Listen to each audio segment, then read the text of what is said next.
Shalom Bapak Ibu yang diberkati Tuhan, kita jumpa kembali dalam FWF Osaka Philmon Wongsho Fellowship obrolan santai keluarga Allah.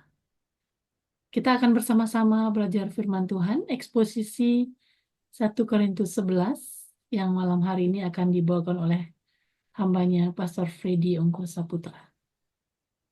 Kita akan awali dengan doa. Saya mohon kesediaan Mak Hong untuk memimpin dalam doa. Silakan Mak Hong.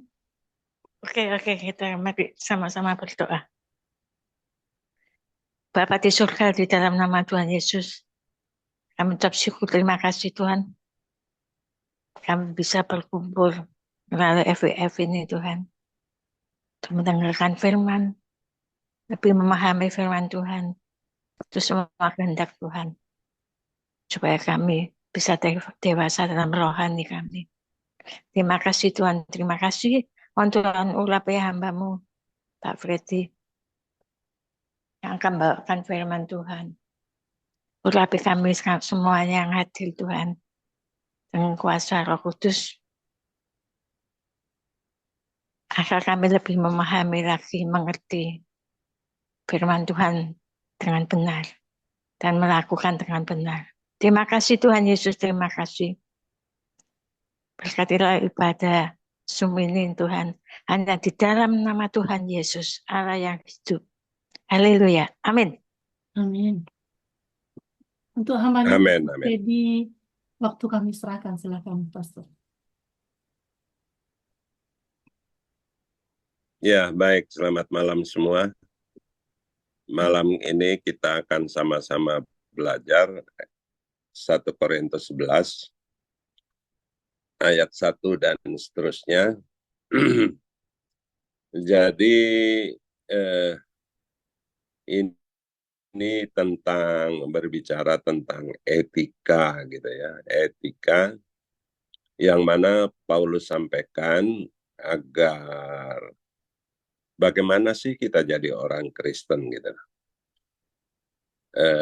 Apa yang menjadi pujian daripada Paulus, apapun, adapun yang sedikit-sedikit gitu loh, setengah-setengah, dan ada yang dibilang kurang gitu loh, kurang. Jadi bagaimana kita menjadi orang Kristen, memposisikan diri kita di dalam kehidupan sehari-hari gitu. Dan ada sedikit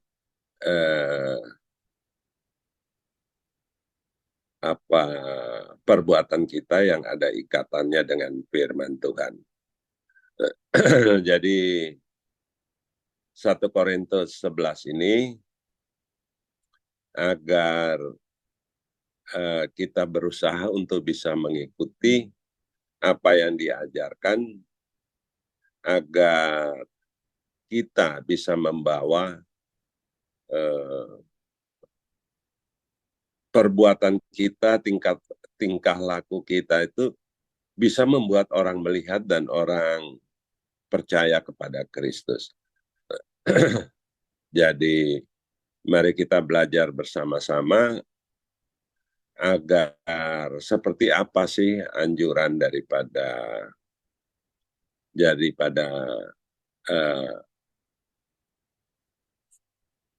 Paulus di dalam menjelaskan kepada masyarakat atau pengikut Kristus yang ada di Korintus. Baik, kita mulai ayat 1. Jadilah pengikutku, sama seperti aku juga menjadi pengikut Kristus. Paulus ingin mengatakan kalau kita mau seperti Kristus, ya kita harus mengikuti. Aku juga loh, aku juga ini pengikut gitu. Jadi kalau kita mau betul-betul memposisikan bahwa kita ini orang percaya, ya harus menjadi pengikut Kristus gitu ya. Dulu kan terpecah belah ya, kita ingat semua di dalam kekristenan di Indonesia terpecah belah gitu. saya orang Pantekosta, saya Protestan, saya Injili, saya ini. Tapi sekarang kan lumayan, ya, banyak orang yang sudah tidak mau mengaku gerejanya, tetapi akan bilang, saya pengikut Kristus atau saya Kristen gitu ya. Sudah tidak ada yang menonjolkan gerejanya. Oh, saya dari Protestan, saya dari Pantekosta. Sudah pelan-pelan kita lihat hilang. Jadi di sini dikatakan sebagai pengikut Kristus. Jadi harus mengikatkan diri kepada Kristus itu. Ayat 2, aku harus memuji kamu sebab dalam segala sesuatu kamu tetap mengingat akan aku dan teguh berpegang pada ajaran yang kuteruskan kepadamu. Diterusan dari mana? Dari Kristus gitu ya. Jadi Paulus bisa melihat daripada kondisi di mana kita sudah tahu kemarin dari Korintus, sehingga Paulus ingin memberikan suatu pujian bahwa kita ini yang mengikuti Kristus itu kondisinya gimana supaya menjadi pujian gitu. Tentunya saya juga sebagai gembala melihat jemaat-jemaat saya yang dikasih posisi yang enak, tapi dia, Pak, saya nggak mau terima, Pak. Terlalu resikan di situ. Artinya banyak uang di situ yang bisa membuat terjebak nanti. Seperti itulah. Jadi dia lebih senang menjabat ini aja, lebih kerja lebih tenang, tidak ada godaan-godaan gitu. Jadi Paulus memuji jemaat di Korintus itu karena orang-orang di Korintus mengingat akan Paulus gitu. Dan ini penting bagi kita yang mengikuti Kristus, tentunya kita mengenal akan orang yang mengajarkan itu gitu. Dan tentunya kita berterima kasih kepada orang yang mengajar kita untuk paham dan percaya kepada Kristus gitu. Kalau kita yang menjadi orang Kristen, terus kita tidak peduli dengan orang yang membawa kita, orang yang mengajarkan kita, tentunya nilainya gimana gitu. Ada satu persoalan jadinya, kalau kita sudah menjadi orang Kristen, kita tidak pernah menghargai kepada guru sekolah minggu kita mungkin, atau juga kepada para gembala atau para pekerja di gereja itu yang membimbing kita untuk kita makin kuat di dalam Tuhan. Jadi pujian ini diberikan oleh Paulus karena jemaatnya di Korintus itu atau orang-orang di Korintus itu masih tetap mengingat akan Paulus gitu. Dan terutama apa yang sudah diajarkan Paulus kepada orang-orang di Korintus ini ya tetap menjadi pegangan mereka. Tentu ini seperti kita kalau ketemu, kita punya pemimpin gereja di suatu waktu,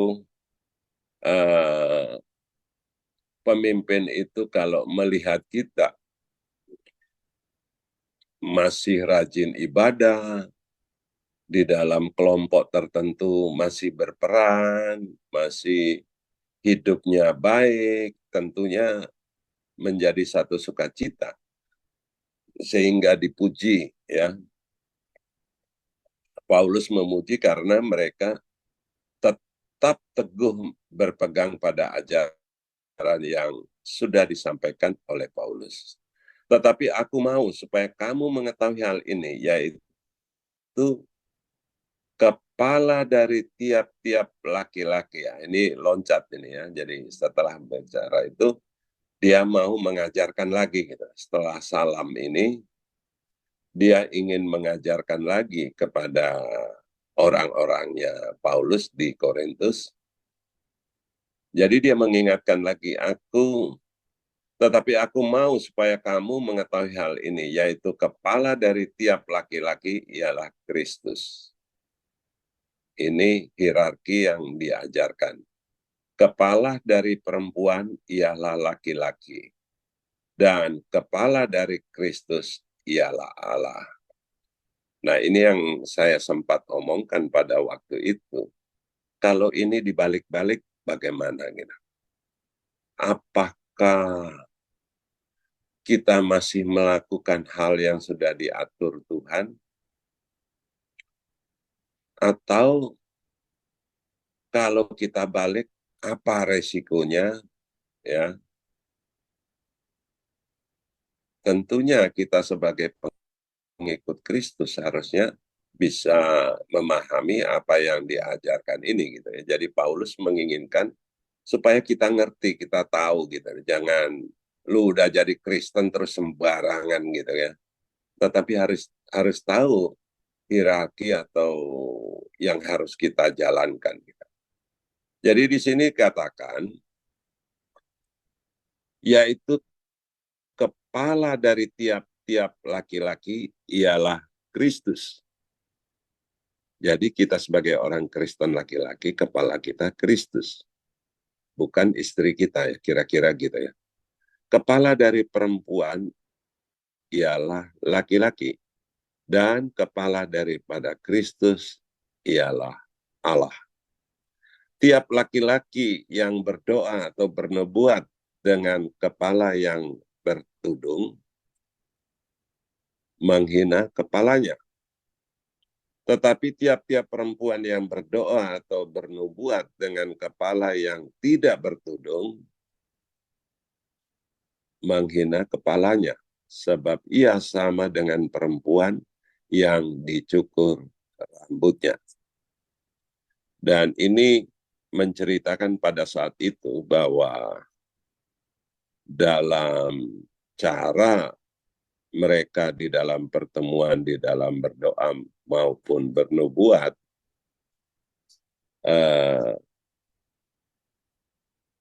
dengan cara yang dikatakan bahwa tiap laki-laki yang berdoa atau bernubuat dengan kepala yang tak bertudung.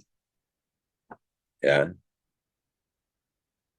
Jadi kalau dia tidak laki-laki jangan bertudung gitu. Kalau bertudung ya berarti menghina kepalanya gitu. Begitupun perempuan harus bertudung.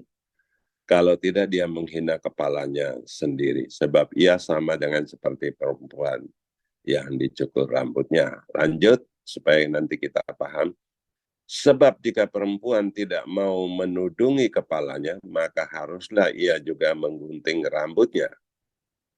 Tetapi jika bagi perempuan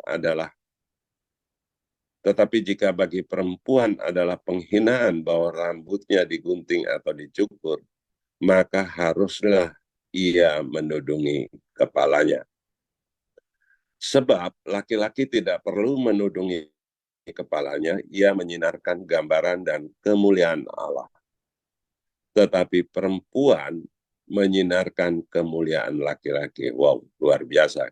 Sebab laki-laki tidak berasal dari perempuan, tetapi perempuan berasal dari laki-laki. Ya, ini sedikit kita memahami. Dulu memang ada yang kondisi pada saat itu ya, orang-orang beribadah laki-laki. Kalau kita lihat di film-film tentang kehidupan Kristus itu kan kita bisa melihat bahwa mereka waktu jalan karena keadaan di sana berdebu, jadi mereka berkerudung lah atau apa, ada semacam kain yang dilipatkan dan kemudian diputar lagi di leher sehingga mereka bisa terlindung dari panas maupun debu itu gitu.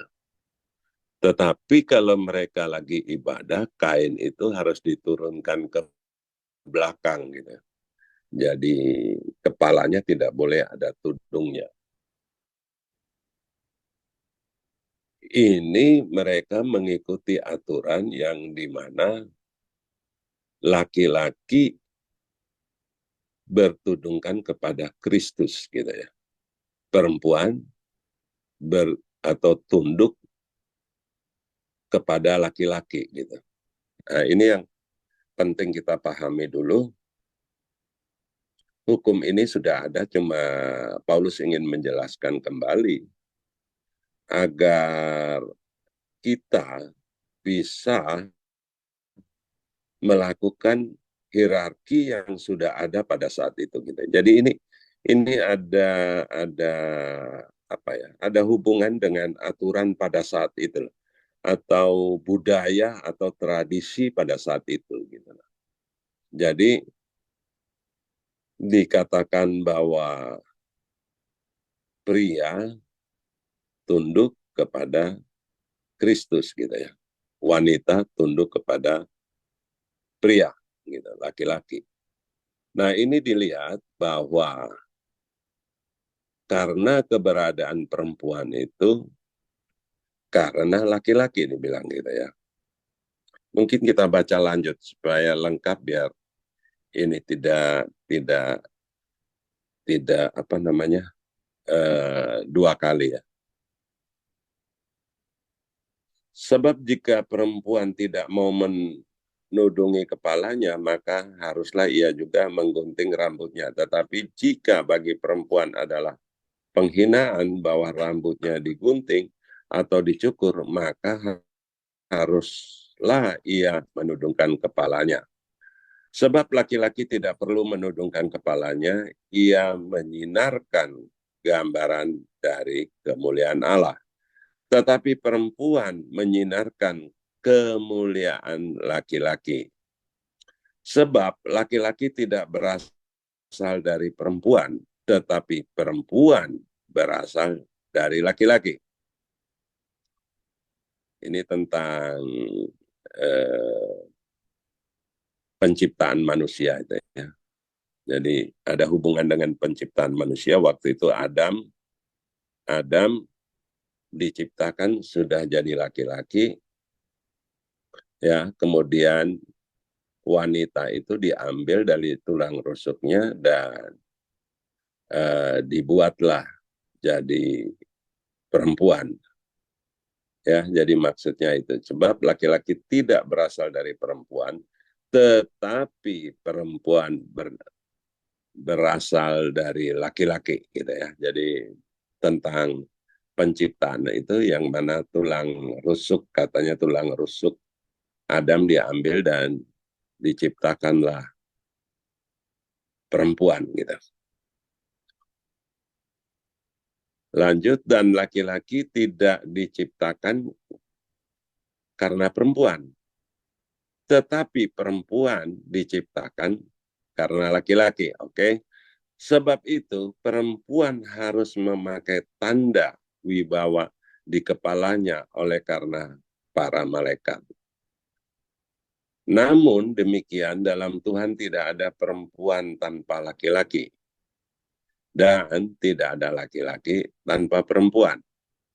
Sebab sama seperti perempuan berasal dari laki-laki, demikian pula laki-laki, jadi ada laki-laki, pasti dilahirkan oleh perempuan. Gitu. Maksudnya nanti perempuannya kumpul dengan laki-laki, kemudian perempuan yang hamil bisa menghasilkan laki-laki, bisa juga anak perempuan. Nah, ini yang dimaksud sini.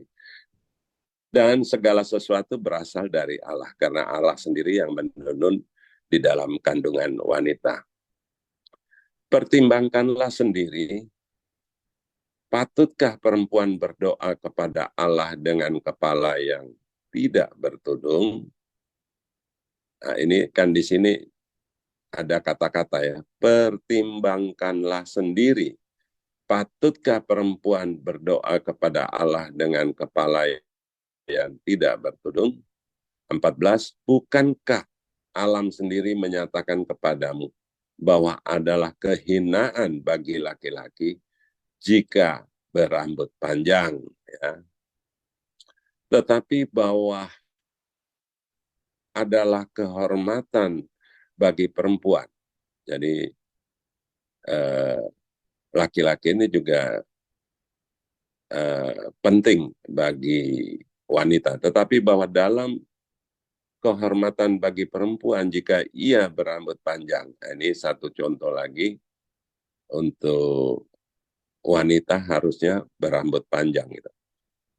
Ini kita baca dulu nanti baru kita jelas. Sebab rambut diberikan kepada perempuan untuk menjadi penudung. Nah ini kan tadi kalau kita bilang harus bertudungkan mungkin pakai kain dan lain sebagainya. Tetapi di sini ayat 15 ini mengatakan sebab rambut diberikan kepada perempuan untuk menjadi penudung, untuk tudung gitu ya. 16, tetapi jika ada orang yang mau membantah kami maupun jemaat-jemaat yang ada di jemaat Allah yang ada di Korintus tidak mempunyai kebiasaan yang demikian. Jadi apa yang ada pada saat tradisi pada saat itu, ya Paulus menginginkan agar teratur begitu. Kalau wanita ya berambut panjang gitu loh. Kalau pria ya jangan gondrong, pendek gitu loh. Untuk ini cukup bagus ya. Kalau tidak sekarang kan jadi masalah gitu loh ya. Ada laki-laki yang mau rambut panjang, mau ini akhirnya menjadi wanita gitu. Dan ada juga wanita yang mau jadi laki-laki karena tidak teratur dari kecilnya gitu. Nah, ya memang kata-kata ini mau ikut kayak enggak kayak katanya Paulus, tetapi ini tradisi yang tidak biasa dilakukan orang pada saat itu. Nah, tetapi sekarang ada perubahan-perubahan yang dilakukan di dalam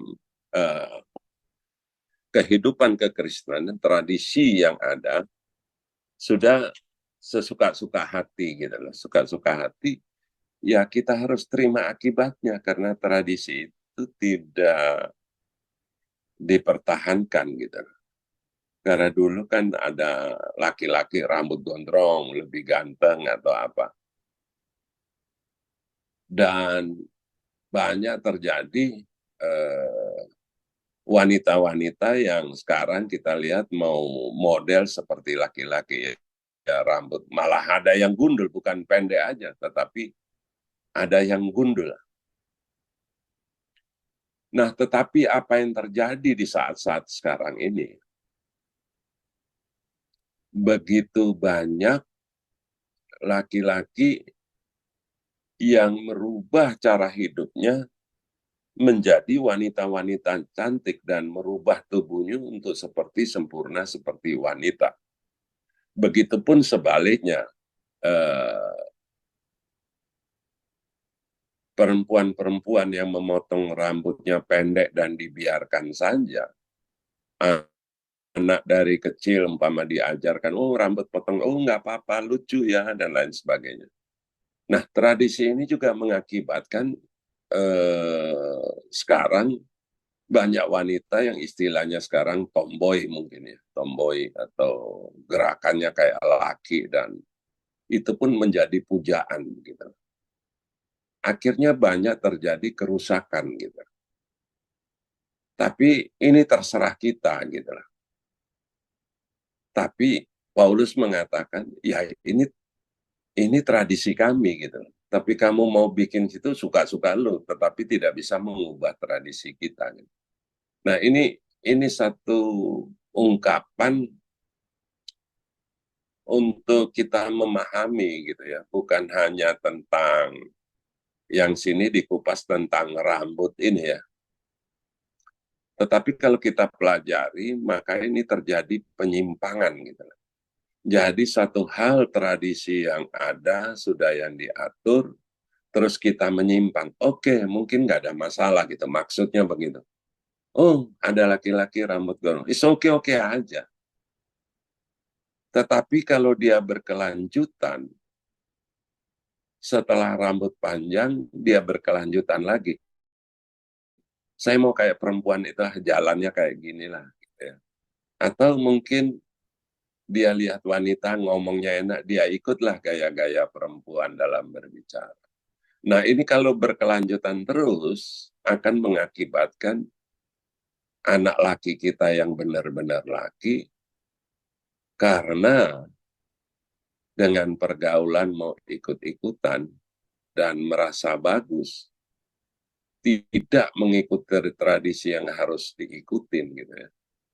Maka bisa terjadilah laki-laki jadi perempuan gitu.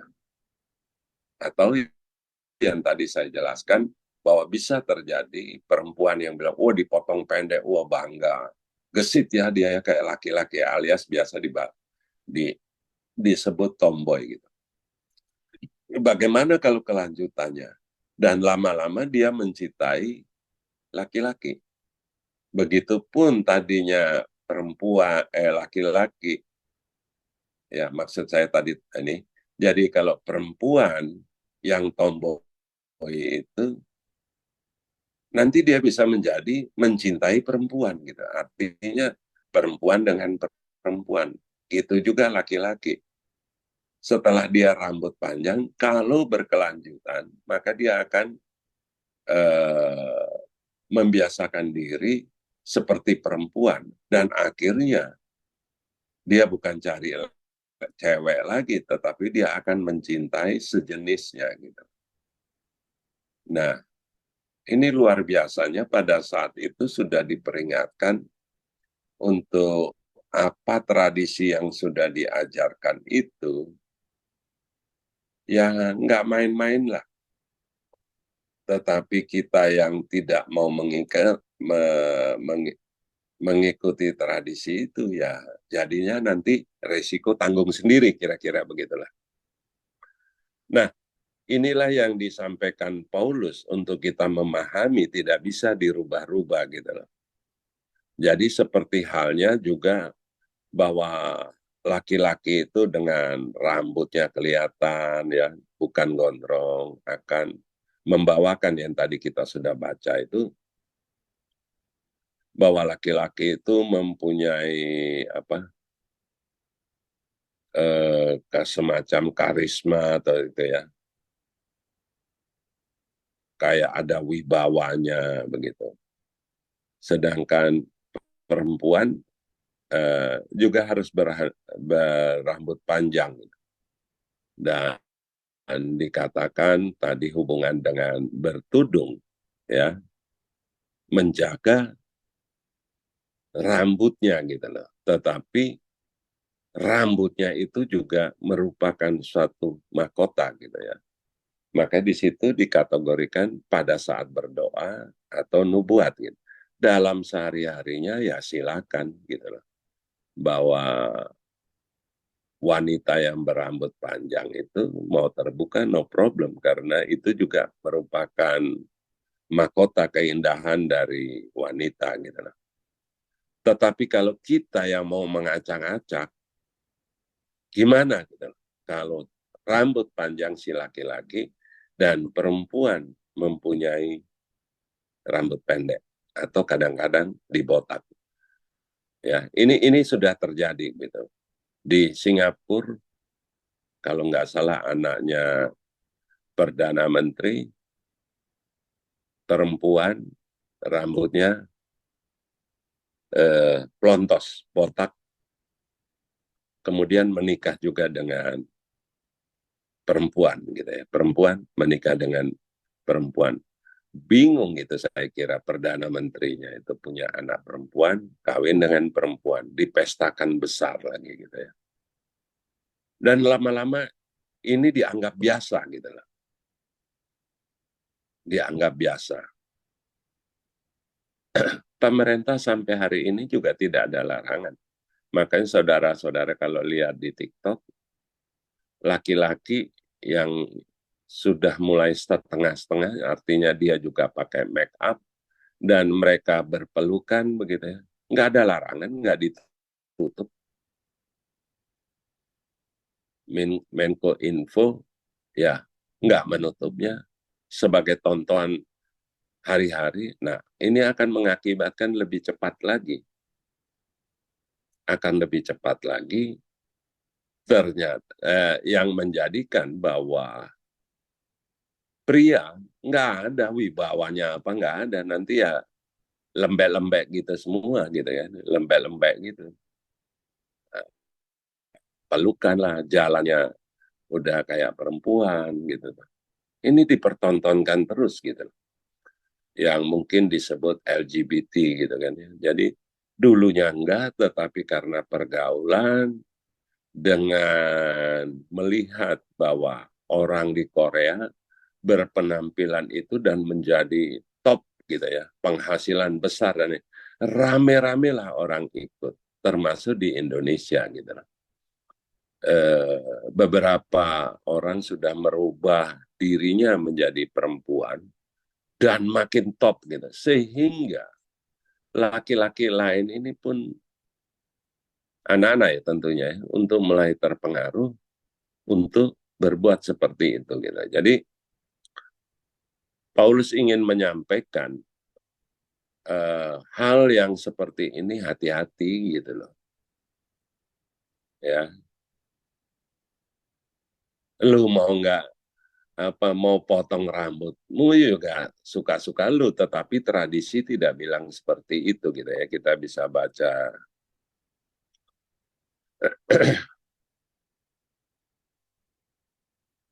ayat berapa, 9, oh sorry bukan, oh ayat 16. Tetapi jika ada orang yang mau membantah, artinya ada orang yang enggak saya rambut saya gondrong aja bagi laki-laki ya. Terus ada juga yang bilang, enggak apa-apa lah, saya mau, cewek bilang rambut saya mau potong pendek, enak, biayanya murah gitu dan lain sebagainya. Ya, tetapi jika ada orang yang mau membantah, kami berarti Paulus dan jemaat-jemaat Allah menyatakan bahwa kami nggak bisa begitu, ya toh. Kami di sini Allah tidak mempunyai ya. Jadi kami maupun jemaat-jemaat Allah tidak mempunyai kebiasaan yang demikian gitu loh. Ya, ini jadi pilihan kita di dalam memahami gitu ya. Dan ini betapa luar biasanya sekarang baru kita tonton. Kalau kita sensitif, kita mulai tonton gitu ya. LGBT ini berkeliaran dan makin hari makin tambah, sehingga kadang-kadang orang bilang, ya lu enak anak cewek, kita punya anak laki ini stres, jangan-jangan pulang sudah jadi LGBT gitu kan. Kalau dulu kan, oh iya anak lu laki, nggak apa-apa, nggak mungkin hamil lah. Kita yang punya anak perempuan ini bisa-bisa pulang sambil hamil gitu kan. Dulu. Tetapi sekarang orang tua lebih khawatir dengan anak laki-lakinya gitu loh. Karena akan menjadi terus penerus gitu loh. Nah, kalau dia pulang dan dia seperti LGBT, gimana hati orang tuanya gitu. Nah, ini nasihat yang yang diberikan Paulus ini luar biasa kalau kita bisa mendalami bagaimana gitu kita yang dikatakan sini anak laki-laki itu, tunggu ya,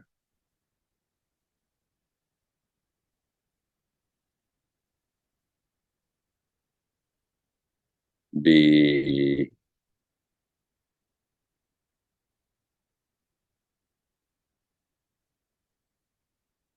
ayat 7, sebab laki-laki tidak perlu menundungi kepalanya, ia menyinarkan gambaran dan kemuliaan Allah, tetapi perempuan menyinarkan kemuliaan laki-laki.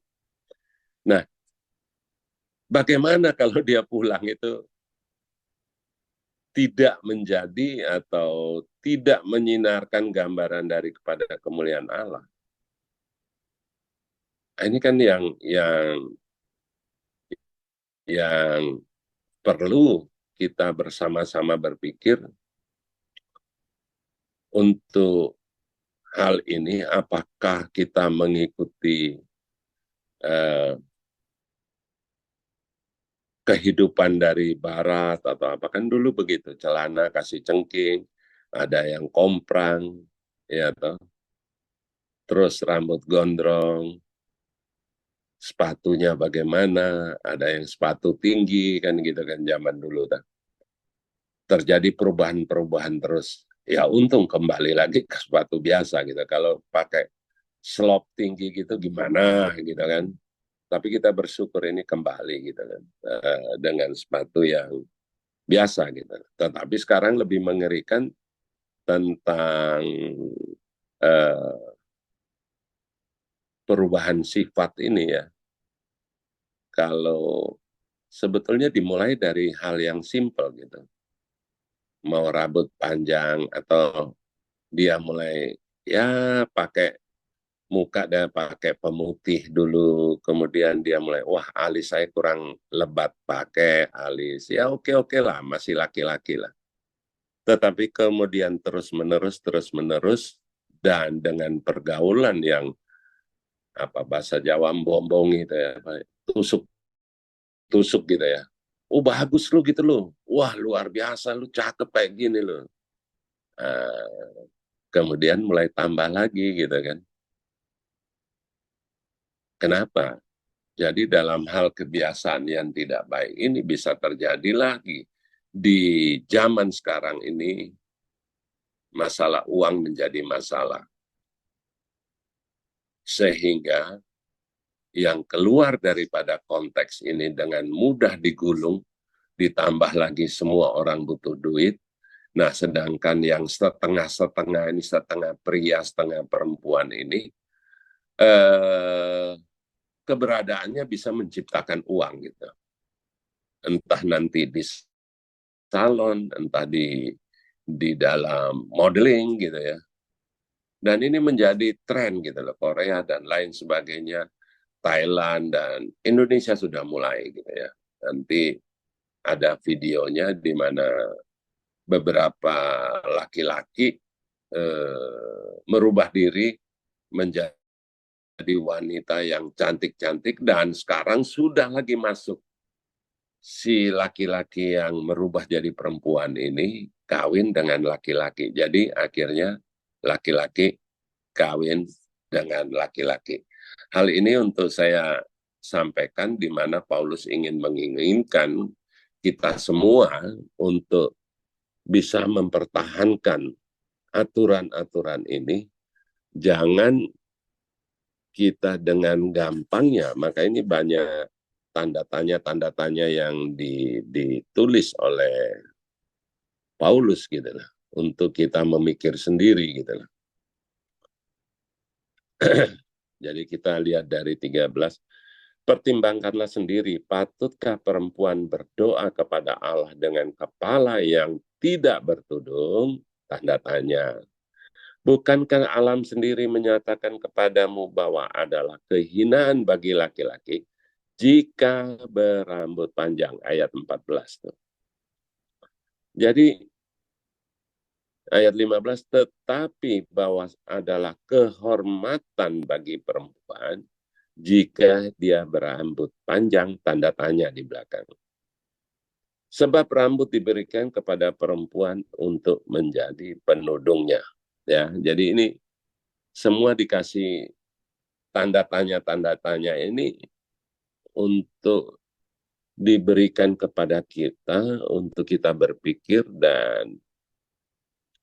dan merenungkan untuk keputusan-keputusan kita, terutama di dalam mendidik anak-anak kita, dan bisa memberi pemahaman ini kepada anak-anak kita supaya jangan sampai anak kita laki pulangnya perempuan gitu ya.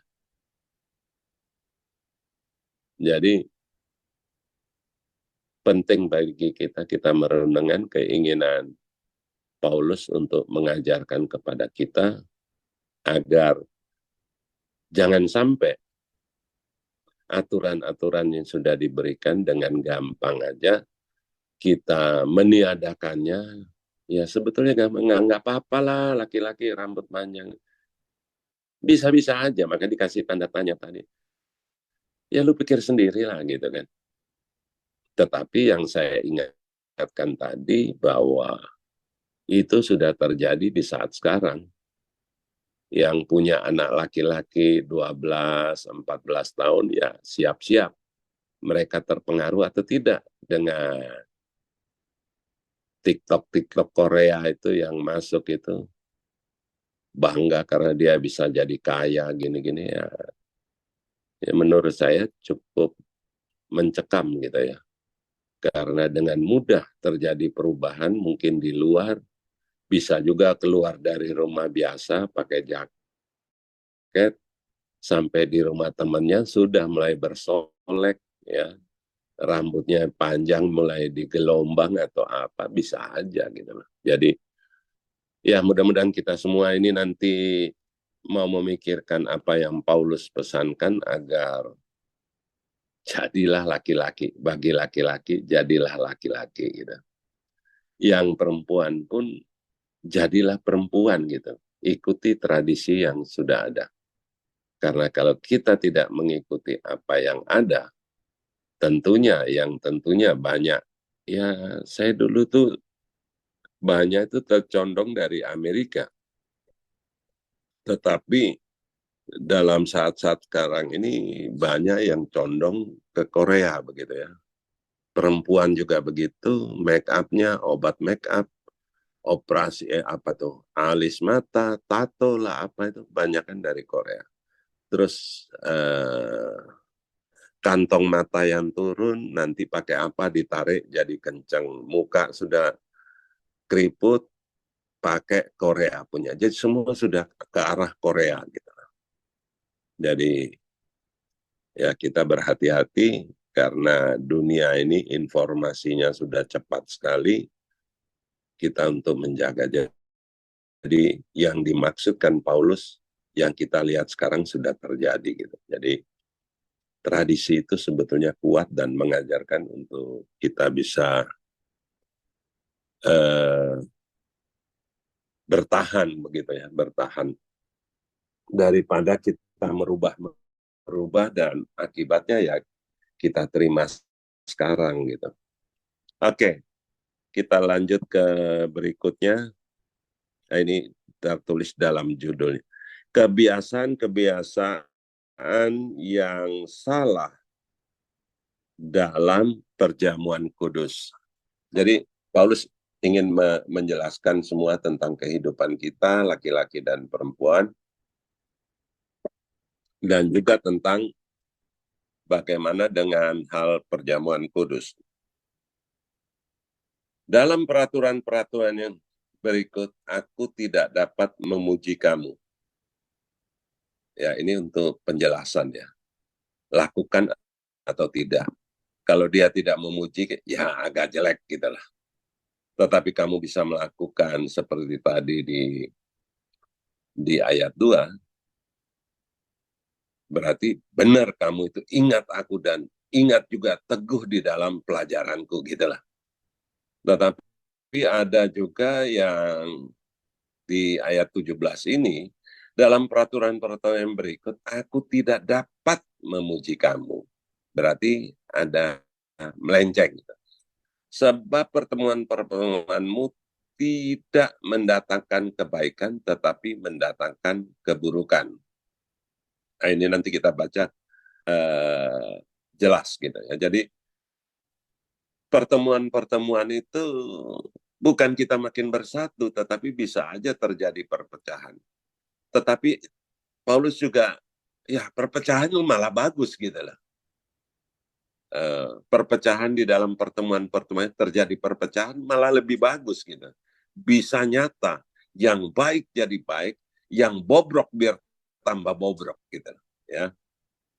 Kita baca selanjutnya. Sebab pertama-tama aku mendengar bahwa apabila kamu berkumpul sebagai jemaat, ada perpecahan di antara kamu, dan hal itu sedikit banyak aku percaya.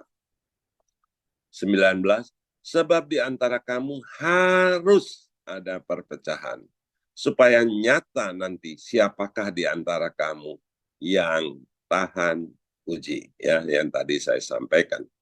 Apabila kamu berkumpul, kamu bukanlah berkumpul untuk makan perjamuan. Ini penjelasan selanjutnya.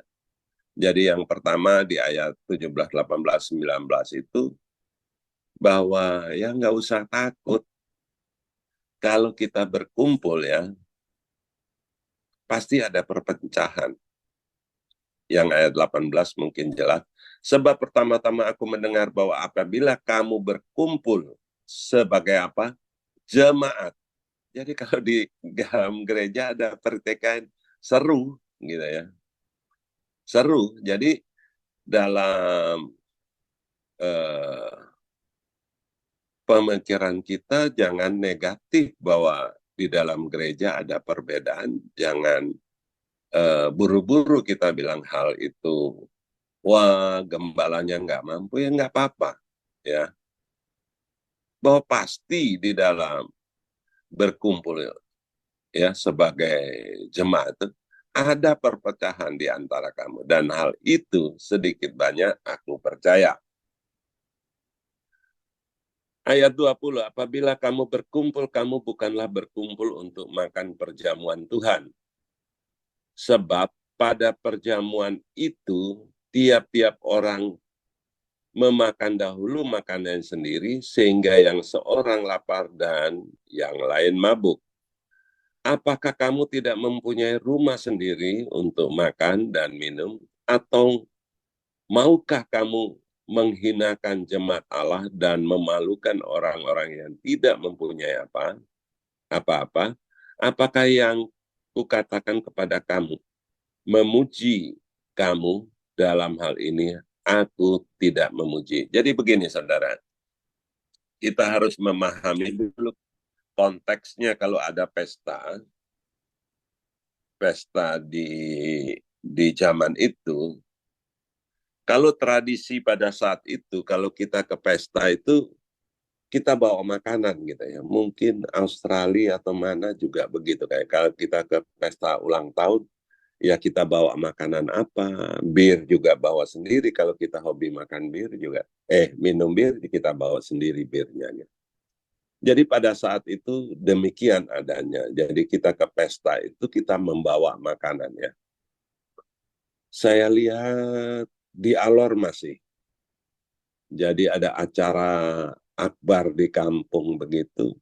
Masing-masing keluarga itu membawa niru gitu ya, baki dan lain sebagainya untuk membawa makanan, kue-kue atau apa itu dibawa semua.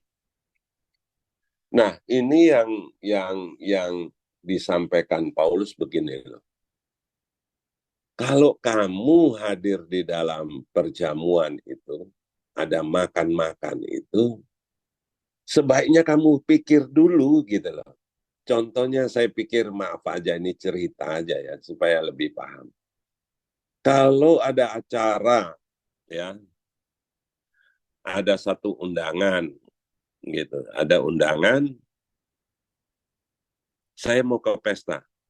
Tapi kalau saya bawa, saya makan sendiri di rumah dan terus tidak bawa gitu kan kasihan, mempermalukan yang punya pesta dan juga kasihan dengan orang-orang miskin yang nggak punya apa-apa gitu. Jadi kalau saya bikin pesta, ada orang pesta, saya pergi, saya pikir dulu, oh saya senang makan ini, oke saya bawa itu. Wah makanan saya ini pasti banyak yang kepengen gitu. Jadi saya bukan bawa makanan saya aja, tapi saya memikirkan, oh Robi juga senang makanan ini, saya bawain untuk Robi, kemudian bawain untuk Mahong. Oh Pak Jerry juga nih, senang ini, saya bawain. Jadi yang diinginkan Paulus, bahwa di dalam perjamuan itu kita jangan cuma mikirkan diri sendiri lagi, tetapi kita membawa untuk saudara-saudara kita yang kita, wah jangan-jangan dia nggak bawa makan nih, aku bawain makanan aja, seperti itu gitu. Atau mungkin saudara mau jalan-jalan, piknik atau tur kemana, waktu bawa makanan untuk makan malam di kereta api gitu. Nah, saudara tidak bisa yang nggak ingat dengan teman-teman yang lain itu terus ini. Ya paling tidak aku bawa cadangan 4, siapa tahu si ini nggak bawa si ini nggak bawa si ini. Dan selalu mengingat dikatakan firman Tuhan di sini, ya kita harus ya membawa persiapan makanan itu lebih gitu, makanan dan minuman gitu lebih gitu. Supaya apa? Kalau tidak kita nggak membawa, dikatakan sini, atau maukah kamu menghinakan jemaat Allah dan memalukan orang-orang yang tidak mempunyai apa-apa gitu. Jadi orang nanti kelaparan di situ. Yang pestanya pasti nanti berkepanjangan karena dia nggak ada makan, dia jadi malu gitu loh. Atau tuan rumahnya bisa jadi malu juga kalau sudah tradisi pada saat itu ya. Ya paling tuan rumah siap bangku lah gitu, makanan daripada orang-orang yang hadir. Dan tentunya ini kalau kita bisa melakukan, makanan itu berkelimpahan gitu. Jadi Paulus ingin mengajarkan kita bahwa kita jangan di dalam kehidupan atau di dalam sekumpulan atau di dalam pertemuan, kita harus mengingat kepada saudara-saudara kita. Contohnya kita ke jalan-jalan ke Jakarta gitu, kita rame-rame ke Jakarta. Nah, saya tentunya akan tanya Robi, Rob, lu sudah booking hotel di Jakarta? Oh belum. Ini ada informasi Rob, ada hotel yang di sini murah gini. Satu kamar bisa 3 orang gini gini gini. Saya telepon Ibu Ayu nih, sudah nggak? Ini lah seperti ini tuh harusnya ada terus berjalan gitu. Untuk saat-saat sekarang ya, tetapi dicontohkan tradisi yang terjadi pada saat Paulus berbicara. Jadi kita mau jalan-jalan, kita ingatkan teman, jangan sampai kita ke sana, waduh dia nggak ada kamar, bisa sendiri jauh. Nah, itu nggak boleh gitu. Jadi kita mesti mengingatkan teman, bisa dapat hotel yang murah, nanti cari makannya gampang, gitu kan. Jangan sampai sahabat kita yang kita mau jalan sama-sama keteter-teter gitu di Jakarta, keteter-keteter gitu. Tetapi kita harus bisa bersama-sama dan tidak memalukan gitu, kata Paulus di situ, bahwa jangan sampai Pak Robi itu di sana malu tidur di emperan jalan, mau makan nggak ada gitu kan. Tetapi dengan kita bisa mengingatkan dan ya mungkin kata-kata kita bersatu gitu loh, karena kita jalan kita ini bersatu. Nah, saya makan, Robi juga harus makan gitu loh. Si Ibu Ayu juga makan, Mahong juga harus makan. Kita naik taksi ya, Mahong harus naik taksi, masa Mahong jalan kaki. Nah, inilah yang diajarkan kepada kita untuk di dalam kehidupan kita. Bisa nggak kita orang Kristen seperti itu? Atau kita naik mobil baru yang jalan kaki, kita dada, kelihatannya baik, nyapa, tapi dia jalan kaki, kita naik mobil gitu kan. Bisa nggak kita tanya dia, pulang naik apa Bu? Oh saya nanti jalan sampai situ nanti ada base di sana. Oh Ibu naik base. Rumah Ibu di mana? Ini. Lah kalau dekat rumah kita apa salahnya mereka 3 bisa naik di mobil? Wong kita cuma berdua suami istri. Oke naik. Kalau ada 4, maaf ya bisa numpuk sedikit kan, biar 4-4 bisa naik kan seperti itu. Gitu.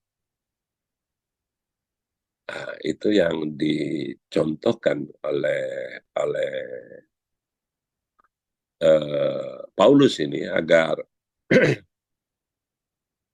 kita harus bisa berbuat di situ agar kita tidak menjadi orang Kristen yang gimana ya, nggak jelas gitu. Apalagi mau bilang satu tubuh, apa bisa gitu? Terus kita bilang, iya yang penting kan baca Alkitabnya satu. Sabar dulu. Bisa nggak kita bersatu? Kita bilang, kita satu tubuh. Bisa nggak? Atau bagaimana? Tangan jalan ke sana, kaki jalan ke sana, kepala jalan ke sana, terus apakah kita bersatu? Nah ini yang kita harus memahami. Kita punya mulut kan kita bisa bertanya. Kalau kita sedang dengar-dengar berita, gimana? Anak-anak bisa sekolah kan? Tanya gitu ya. Walaupun kita bisa memberikan saran, ada satu TikTok. Ya selama kamu ada uang, kamu bisa kasih duit, oke. Kalau nggak punya duit, ya bantu tenaga. Oh mari pindah rumah, oke oke. Kita kasih bantuan tenaga. Kalau nggak ada tenaga, mungkin bisa kasih pikiran. Kalau ngasih pikiran juga nggak ada, mungkin kita bisa memberikan doa. Kan gitu, untuk kita bisa bersatu di dalam tubuh Kristus ini. Jangan sampai kita cuma menonton aja. Nah, ini yang jadi problem gitu loh. Seakan-akan kita berbicara Tuhan terus, kita adalah satu tubuh Kristus gitu ya.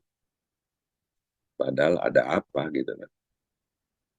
Nah, semoga pengajaran ini bisa dipahami gitu. 23, sebab apa yang telah kuteruskan kepadamu telah aku terima dari Tuhan, yaitu bahwa Tuhan Yesus pada malam waktu ia diserahkan mengambil roti. Ini cerita tentang perjamuan kudus di malam terakhir itu. Setelah itu Yesus disalibkan.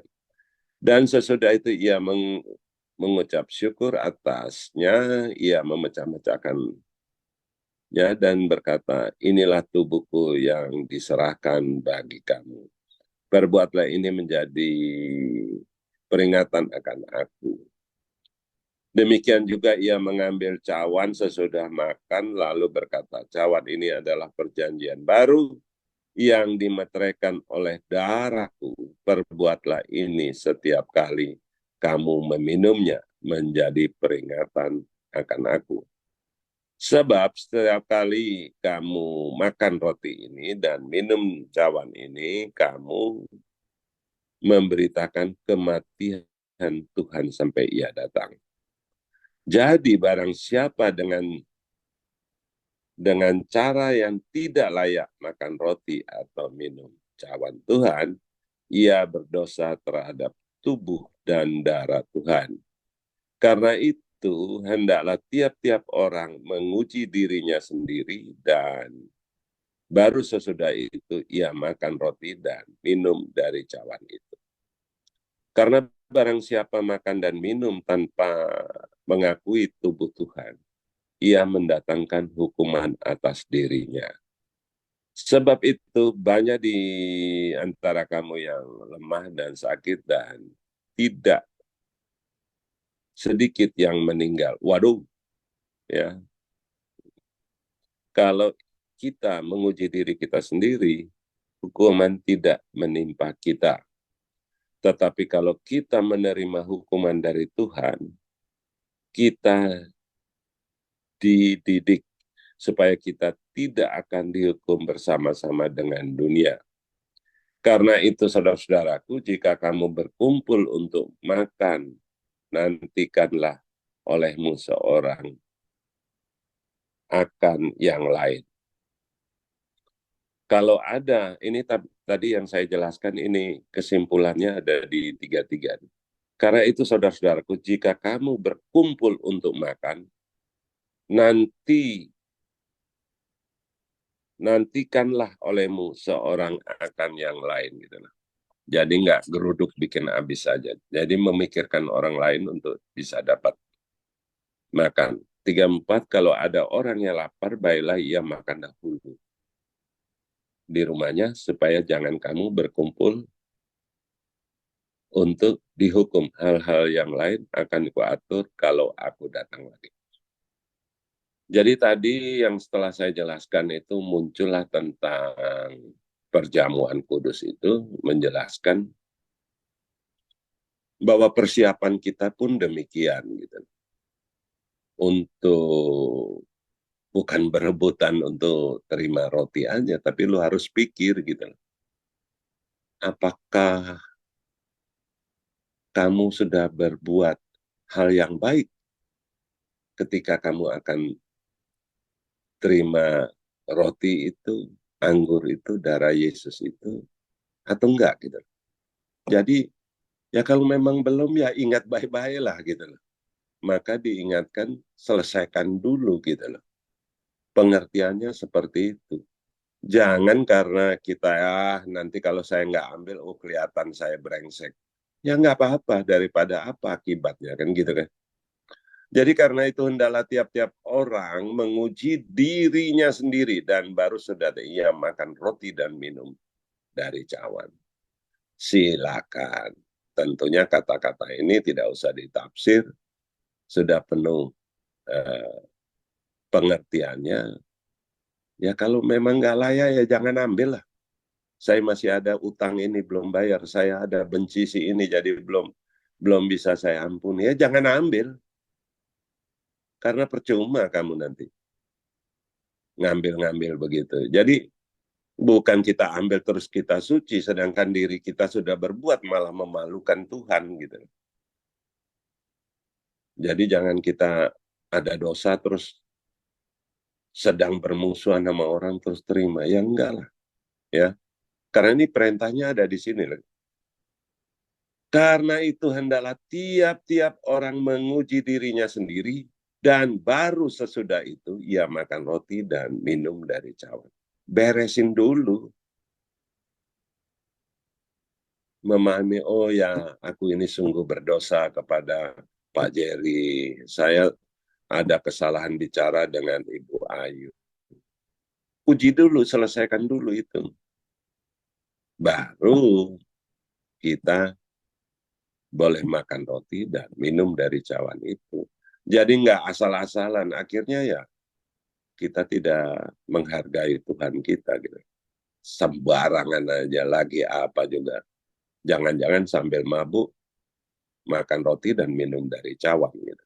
Nah, ini hal-hal yang Paulus ingin ajarkan kepada kita tentang tata krama begitu ya. Tata krama dalam kita berkumpul yang tadi, ya kalau kita pikir kita ini, kalau zaman itu ya, pesta itu harus begitu.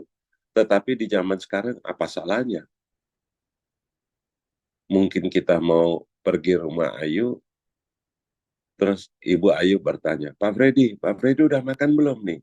Ya kalau saya belum nih, saya bilang tuh, belum Bu. Oh ya ini ada roti, ada ini. Oh cukup Bu, segitu cukup. Ya kita makan rotinya ya kenyang juga lah gitu, seperti itu. Jadi paling tidak kita menanyakan, dan kalau memang uh, ada dalam kita kelebihan, ya kita sajikan biar orang lain bisa makan gitu. Nah ini juga seperti kalau kita ada tapi kita nggak mau keluarkan, biarin aja, salahnya dia dari rumah kenapa nggak mau makan. Seperti itu nantinya ya, memalukan lah gitu. Dan tadi dikatakan memalukan jemaat dan lain sebagainya. Jadi ayat 31, kalau kita menguji diri kita sendiri, hukuman tidak menimpa kita. Kalau kita sudah uji ya, tapi kita masa bodoh aja terus makan roti, ya akibatnya kena hukuman gitu ya. Tetapi kalau kita menerima hukuman dari Tuhan, kalau kita sudah beres, kita sudah apa diri tadi memeriksa diri kita gitu ya. Kemudian masih ada seperti hukuman gitu loh. kita sudah beres, kita terima roti dan darah, tetapi ada kayak hukuman. Nah, ini penjelasan juga supaya kita jangan prasangka. Tetapi kalau kita menerima hukuman dari Tuhan, kita dididik supaya kita tidak akan dihukum bersama-sama dengan dunia. Artinya masuk neraka gitulah. Jadi kalau sampai kita sudah mengoreksi diri, kita terima itu ya. Kalau sampai ada hukuman, ya itu bukan masalah kita salah, tetapi itu adalah didikan Tuhan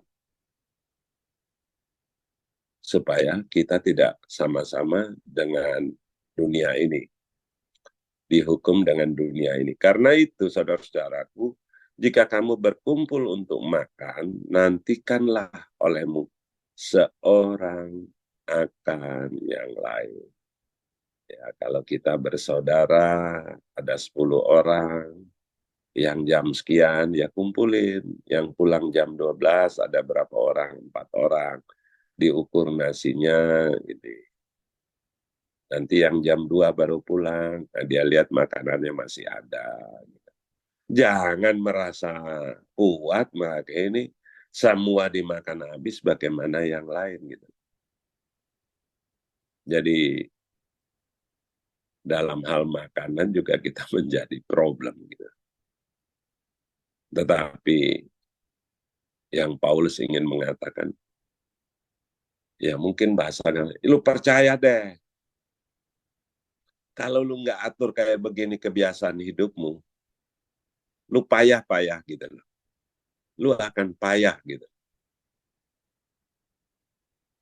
Tetapi kalau kita memperhatikan apa yang diajarkan Paulus, ya dalam makan minum, kita jalan juga kita siapkan untuk teman kita. Ke pesta juga mungkin lihat ini zaman sekarang ya, ke pesta lihat ini, wah. Nah, makanya saya lihat kalau kita ada makan meja itu kan begitu. Di situ umpama ada 8 orang duduk. Ternyata piring yang ditaruh di situ baponya 10 gitu. Ya kita tahu diri lah, ambil satu dulu. Memang satu orang satu cukup. Makan. Kalau kita yang masih kurang, ya bilang, ayo ini sisa 2, siapa yang mau nih? Kalau ada 2 orang, macam saya sama Pak Robi, kita ambil ya. Menyesal itu yang nawar-nawar. Tapi nggak apa-apa ya, kita harus melakukan gitu. Kan kita udah makan satu. Nah bisa juga terbalik gitu loh. Ada makanan apa, banyak yang nggak suka. Kita suka, ya kenyang juga lah kita lah. Makan cuma dibagi 2 orang aja. Jadi pemahaman-pemahaman yang diberikan Paulus ini agar kita bisa paham dengan baik, ya, agar di dalam hidup kita dengan apa yang tradisi yang sudah diajarkan oleh Paulus, saya yakin dan percaya kita akan menjadi satu keluarga, satu tubuh Kristus gitu. Tetapi kalau kita semaunya sendiri, tentunya pasti ya boleh terpecah belah mengenai pemahaman, tetapi kehidupan kita yang biasa ini kalau dalam hal makanan bisa terjadi permusuhan gitu ya. Jadi hal ini mudah-mudahan kita paham apa yang harus kita perbuat. Kalau kita sudah mengaku sebagai anak-anak Allah, suaranya kan enak, anak-anak Allah, murid Kristus, wah enak lagi suaranya. Pengikut Kristus senang kalau dipanggil gitu. Tapi apakah kita melakukan? Nah, ini jadi problem. Biasa kan kalau dipanggil mau. Kan orang begitu biasa. Anak-anak. Yes. Tapi apa mau melakukan? Apakah masih mau ingat kalau saudara kita satu belum makan? Bisa nggak? Nah, makanya itu Paulus ingin mengingatkan sehingga pada saat di Korintus ini kemarin saya dengar sudah dijelaskan oleh Pak Teni, ya sekarang juga masih ada ya saudara ya. Jadi bukan Korintus saja gitu loh. Makassar juga ada, Surabaya juga ada, Semarang, Jogja ada juga gitu loh. Jadi yang diceritakan tentang Korintus itu daerah yang besar, daerah yang maju gitu ya, karena dia menjadi biasalah daerah pinggir pinggir laut itu perdagangan apa tuh semua lebih besar dahulu daripada yang di gunung gitu. Maka dulu-dulu kan orang bilang, dasar orang gunung. Loh, kenapa ya? Di gunung masih sepi, di pinggir laut udah rame gitu. Jadi ini masih terjadi gitu saudara ya. Nah ini juga mesti hati-hati kepada anak-anak atau cucu-cucu nantinya. Karena apa? Pada saat orang dari kampung pergi ke kota. Pergi ke kota biasanya kos. Di kos itu bercampurlah banyak orang. Ada yang kaya, ada yang miskin, ada ya gitulah. Ada yang nakal, ada yang enggak. Nah ini kalau tidak ada hati-hati, kita tidak mengajarkan yang tadi semacam yang diajarkan oleh Paulus. Dengan mudah, anak-anak yang di kos-kosan itu jadi rusak. Satu pamer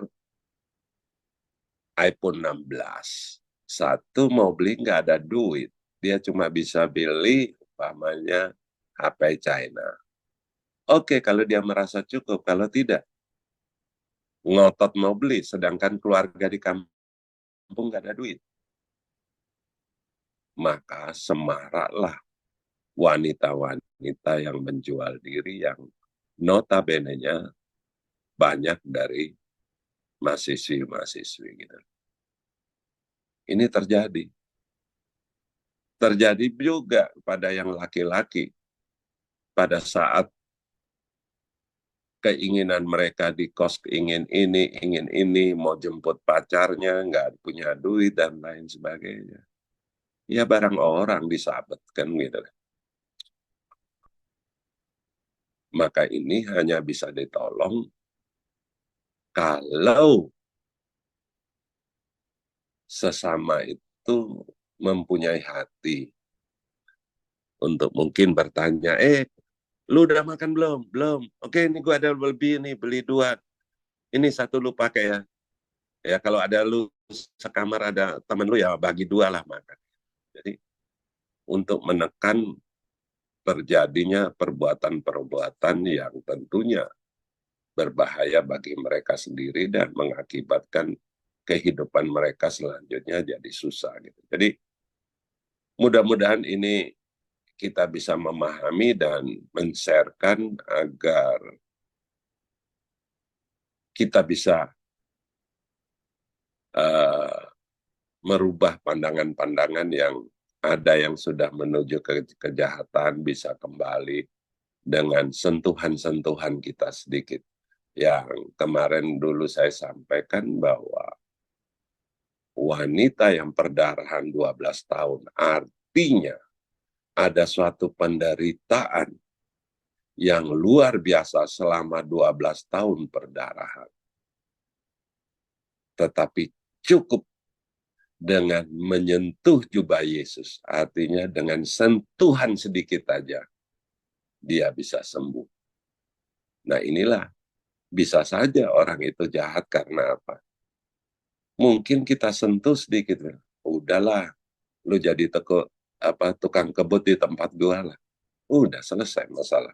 Dia nggak akan jahat lagi kan gitu. Sudah dapat kerjaan yang bisa menghidupkan istri dan anak. Beres gitu. Satu kejahatan bisa berubah gitu menjadi orang yang baik dengan sedikit sentuhan aja. Jadi Yuk kita pikirkan ini untuk menjadi dasar pemikiran kita dimanapun kita berada, agar